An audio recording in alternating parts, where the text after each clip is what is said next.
Cher grand môme, hier, je suis allé souper chez des amis pour qui je compte.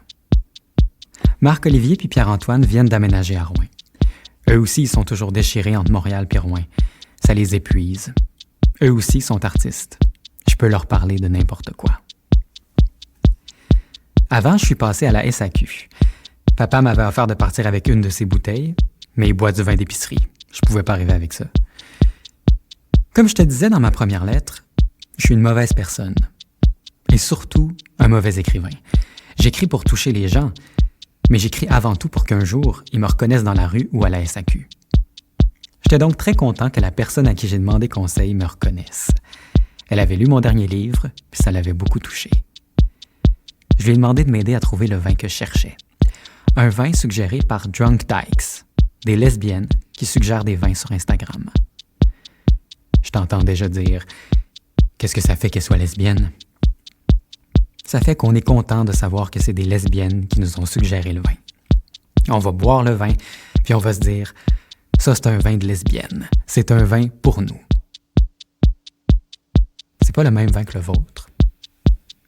C'est pas le vin qui fait dire des choses racistes ou homophobes à ma famille. C'est pas le vin qui libérait maman d'une vie dont elle voulait pas. C'est pas le vin qui faisait rire papa quand grand-pop te faisait des blagues sexistes. C'est pas le vin de dépanneur avec lequel je me suis saoulé au jour de l'an, quand Annabelle est venue me chercher en char pour me trouver dans un banc de neige, à 17 ans, parce que j'avais choisi de vous abandonner pour fêter avec mes amis. C'est pas le vin que mes agresseurs ont bu, au secondaire, quand ils ont pissé sur mes souliers. C'est pas le vin que Justin a bu, quand il m'a dit que les tapettes étaient pas bienvenues à ce party-là. C'est un vin de lesbienne. Un vin que je vais boire avec mes amis gays.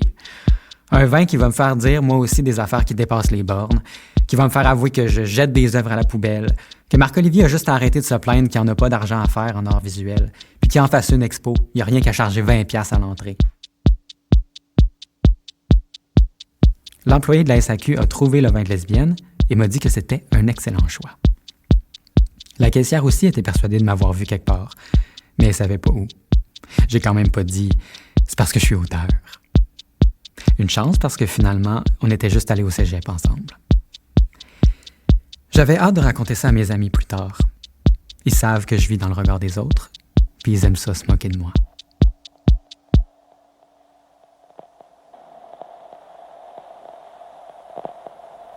Pendant le souper, Marc-Olivier m'a demandé sur quoi je travaillais. Je lui ai dit que je t'écrivais des lettres, puis qu'on allait m'enregistrer en train de les lire. Il a dit « Bon, tout le monde fait des podcasts, là. C'est la nouvelle affaire. » J'ai haussé les épaules en voulant dire « J'en ai aucune idée. » Il m'a demandé si j'allais être rough. J'ai pris une grande inspiration, puis j'ai dit « Non, je veux pas être rough. Je suis jamais rough. J'ai plus envie de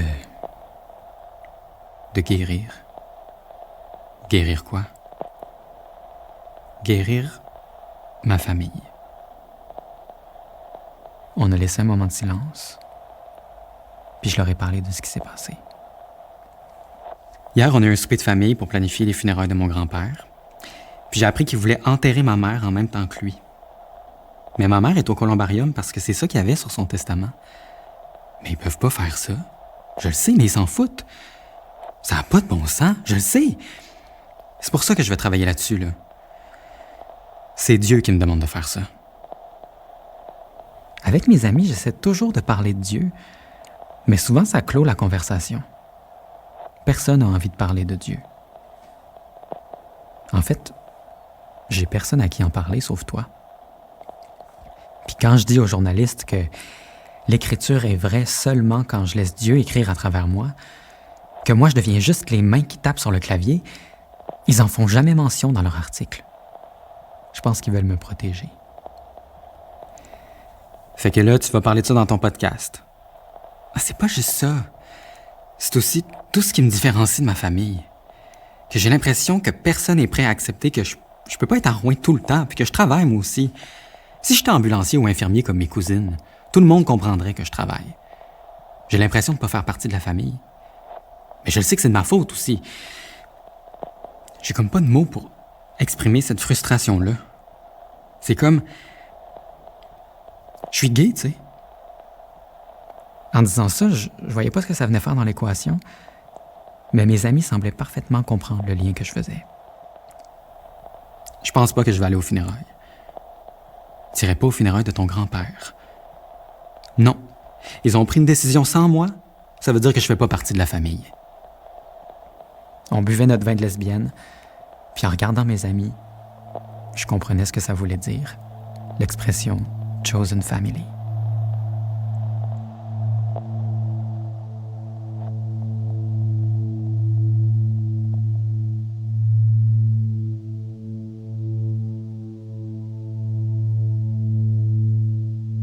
Ce matin, je suis un peu hangover, mais je me suis quand même installé pour travailler. Papa lit son livre à côté de moi. Le calme est rare dans cette maison-là. Mais tout à coup, Capucine se met à japper, puis on entend la porte s'ouvrir tranquillement. Je me retourne pour voir c'est qui. Puis je vois ton petit poignet avec ta Fitbit en train de frapper sur la porte déjà ouverte. On se lève pour t'accueillir. Je pensais que tu venais seulement nous porter un petit quelque chose ou nous poser une question vite. Mais non, tu montes. On est là, papa puis moi, dans l'escalier. Un peu plus, puis tu nous passes dessus. T'essaies pas de savoir ce qu'on est en train de faire. Tu parles sans t'arrêter. Papa t'offre un café. Moi, je me rassois à la table pour te montrer que je travaille. Je me sentais pas mal de laisser mon père tout seul avec toi. Je suis fâché contre lui aussi, de jamais m'avoir rien dit à propos de l'enterrement. Je tape une nouvelle lettre pour toi. Je frappe sur mon clavier comme un malade pour que t'entendes puis que le son de chaque lettre te rentre dans le crâne. Tu finis par dire « Qu'est-ce que tu fais, là? Il y a beaucoup de monde à Montréal qui te demande, hein? » « Ouais, c'est ça. Je réponds à des courriels. J'ai beaucoup de travail depuis que les imprimeries sont reparties. C'est fou, ça arrête plus. » J'aurais dû te dire la vérité. J'écris. Mais répondre à des courriels, ça fait plus professionnel. Puis la vérité, c'est que j'écris pas vraiment. Je pioche sur des lettres au hasard juste pour que ça fasse du bruit. Depuis que t'es arrivé, tu taponnes un petit paquet de feuilles lousses. Tu finis par les déposer sur le comptoir puis les montrer à mon père. C'est les prières universelles. T'aimerais ça qu'il les lise aux funérailles. Il refuse, je comprends pas pourquoi. Il dit qu'il est pas à l'aise. Je me lève pour aller vous rejoindre. Papa te donne ton café. Je commence à lire les prières. Ça parle de souffrance. Ça m'interpelle. S'il y a bien quelqu'un qui aime parler de souffrance dans cette famille-là, c'est moi. J'en ai fait mon métier. Je dépose les feuilles sur le comptoir. Puis je dis « Je vais les lire, moi, les prières universelles. » Tu lèches ta moustache de lait, pas certaine d'avoir bien entendu. « C'est-tu vrai? » « Ouais, ça me tente. » T'es vraiment contente. Papa est vraiment étonné. Là, ça se peut que tu doives dire « Prions le Seigneur » ou quelque chose de même. Oui, c'est correct. C'est un peu mon coming out à ma famille. J'aime le Seigneur. Ça sort de nulle part. Toi, tu t'en doutais peut-être à cause du livre que je t'ai donné quand maman est morte. Un retour à l'amour de Marianne Williamson. Quand Suzelle l'a vu traîner sur la table de ton salon, elle t'a demandé ce que c'était. Puis quand tu lui as dit que c'était un cadeau de moi, elle te croyait pas. Manuel spirituel. C'est pas Antoine qui t'a donné ça, certain. Mais oui, c'était bien moi. Quand tu l'as fini, tu m'as dit « J'ai aimé ça, toute l'affaire des miracles que tu peux demander. » C'est vrai.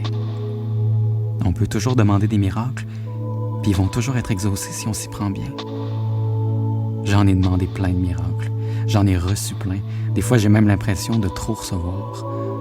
Tu veux pas savoir ce que j'ai demandé. J'ai reçu des cadeaux du Seigneur. T'as pas idée à quel point c'était décadent. Mais le miracle que je demande à Dieu maintenant, c'est qu'il guérisse notre famille.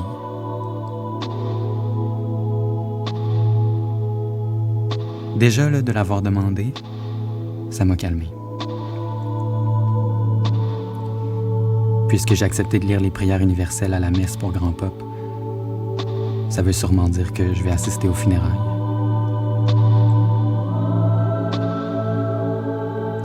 Antoine.